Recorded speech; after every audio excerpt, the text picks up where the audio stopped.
Welcome back to the deep dive.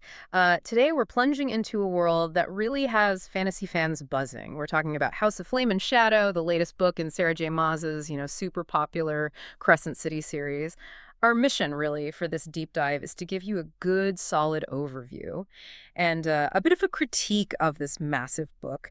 We want to help you quickly grasp its core, its biggest moments, and figure out if it's the right read for you, especially if you're into that epic, universe-expanding fantasy. Exactly. And the source material we're working with here, it's like a lens, right? It really helps distill everything down. All the complex plot stuff, the characters, the huge world building. It pulls out the key insights. Think of it as a shortcut, sort of, to understanding this really ambitious novel without maybe reading all 800 pages yourself first. Unless you want to after this, of course. Okay, so let's unpack this then. The book, it picks up right after a pretty shocking cliffhanger from the last one. It just throws readers straight into high octane, high stakes action, cosmic conspiracies, politics, ancient threats, spanning realms, even dimensions. It sounds incredibly dense right off the bat. How does it manage that intensity without just overwhelming you? Well, it is relentless, but I think in a good way. Moss is she's unapologetically ambitious with this one, weaving all these threads across different cities, different worlds, even dimensions, like you said. What's really key about the pacing, I think, is how it keeps you hooked. Chapters are just packed. Bombshell revelations, really intense battles, and these, heart-wrenching twists that just keep pushing you forward. Bryce Quinlan's quest is desperate, right? For survival, to save people, it takes her into really unfamiliar, dangerous places, and the narrative reflects that urgency. You mentioned it's ambitious. How does that ambition show up in the storytelling? Is it just one person's view, or does it jump around? Oh, it definitely jumps around. It leans heavily into multi-POV storytelling. Hmm. So we're not just seeing things through Brace and Hunt's eyes, though their quest is central, obviously. Hmm. Maz balances it, quite skillfully actually, with these deep dives into other characters. People like Roan, Cormac, even some important new allies get their own time in the spotlight. That sounds like a lot to juggle. With a plot that sprawling, does it ever risk, losing the emotional connection? Or does she keep you invested? That's a fair point. The plot can feel a bit chaotic sometimes. I mean, there's just so much happening, right? So many threads. But you get the sense Maz is really enjoying pushing the limits of her world and her story. Hmm. So for a lot of readers, that kind of chaos is part of the fun, part of the ambition. And the emotional core, it generally holds because you care about what happens to each character personally. Okay, speaking of characters, let's shift gears a bit from the big action to the more personal journeys. Because the character development sounds like a real standout, Bryce especially. You mentioned she matures significantly. What's really insightful about her path in this book? Yeah, Bryce's journey is fascinating. What's insightful, I think, is how Moz kind of deconstructs the typical fantasy hero. Here, leadership isn't just about power. It's about her messy, relentless commitment, dealing with the fallout of her choices. She really grapples with the cost of her decisions. It makes you, the reader, think about the real price of saving a world. Interesting.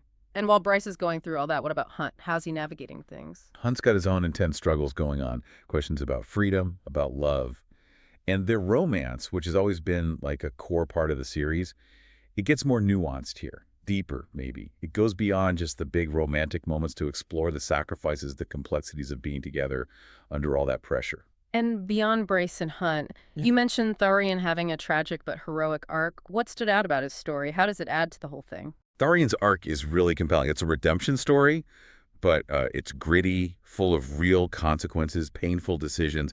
It adds this important layer, showing that even secondary characters have huge weight. They contribute to those bigger themes of sacrifice, finding your own way. And Rune, he was already a favorite, right? But here he gets even more layers. Vulnerability, but also resolve. He becomes really compelling. Even the villains, okay, maybe sometimes a bit melodramatic. A little bit. Yeah, maybe a little, but they definitely add to that constant sense of danger, always upping the stakes. And it's not just the characters in action. The world building here sounds like it goes into overdrive, expanding the whole universe. Oh, absolutely. A key thing that stands out is just how much the Crescent City saga expands beyond Midgard. What's fascinating here isn't just that there are crossovers and hints from her other series, like A Court of Thorns and Roses. It's how they're used. It's not just fan service. Yeah. It feels structural. Like Maz is trying this audacious thing, weaving this huge meta story across different series. It really challenges the boundaries of world building. Yep. And the lore itself gets deeper, too. Celestial courts, shadowy groups, blending myth and magic into this really rich tapestry. So, with all of that happening, the plot, the characters, this massive world, what are the main themes that kind of hold it all together? What really resonates? Well, fundamentally, House of Flame and Shadow is digging deep into identity and destiny. You see characters constantly wrestling with who they are, who they're supposed to be, and crucially, what they'll sacrifice for those truths. And then there's the theme of love and loyalty. Huge theme. Romantic bonds, friendships, family ties, they're all tested, like to their absolute limits. It shows how much they need each other when things seem impossible. That sounds powerful. Can you give an example maybe of how that commentary on, say, power and corruption gets sharper in this book? Yeah, absolutely.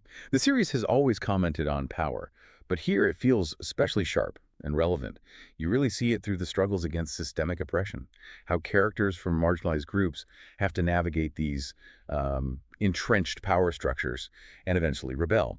It highlights that the fight for freedom isn't just about the big battles, it's also about individual choices, about collective defiance against systems that are just wrong. Okay, so we've covered the epic scope, the characters. With all this ambition, where does the novel really shine and maybe where does it falter a bit? Let's get that balanced view. The strengths seem pretty clear.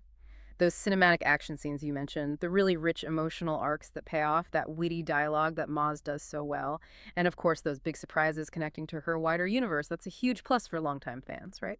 Definitely. But on the flip side, yeah, we need to look at the weaknesses objectively. Our sources point these out pretty clearly. The plot lines can feel overstuffed. Sometimes it's genuinely tricky to keep track of every single thread, which makes it dense. Right, I can see that. And some of the secondary POVs, while interesting on their own, can sometimes slow down the main story's momentum. Plus, there's quite a bit of heavy exposition, background info dumped directly. Especially in the middle, it can kind of bog down the pacing. But these feel like trade-offs for that huge ambition. Still important for listeners to know going in. Absolutely. So, taking all that into account, what does this mean for you listening right now? Who is this book really for? Well, if you're a diehard Moz fan, someone who loves that epic scale, the swoon-worthy fantasy, the intricate lore, you're probably going to devour this. It's also perfect for readers who crave those high-stakes stories that blend romance, action, and political intrigue. And if you get excited about multiverse stuff, crossovers, huge casts of characters, then yeah, buckle up. This one seems tailor-made for you. Yeah, the final verdict really is, this is Sarah J. Maas at her absolute boldest, her most ambitious. It's a breathtaking ride. Sometimes, yes, maybe a bit overwhelming, but it really cements Crescent City as a powerhouse adult fantasy series. It might not convert readers who found the earlier books too dense, perhaps, but for the fans, it delivers everything they crave. Shocking twists, really tender moments, those jaw-dropping reveals. And the ending sets up, well, an even more explosive future for the series. It gets a solid 4.5 out of 5, a thrilling, emotional roller coaster that definitely rewards the long-term investment. And there you have it, a pretty comprehensive understanding, hopefully, of House of Flame and Shatter all distilled down for you. And connecting it back, this deep dive really shows how one story can just explode into this huge cosmos, pushing the boundaries of a fictional universe.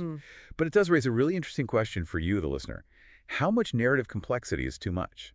When does a universe, even for the most dedicated fan, become maybe overwhelming?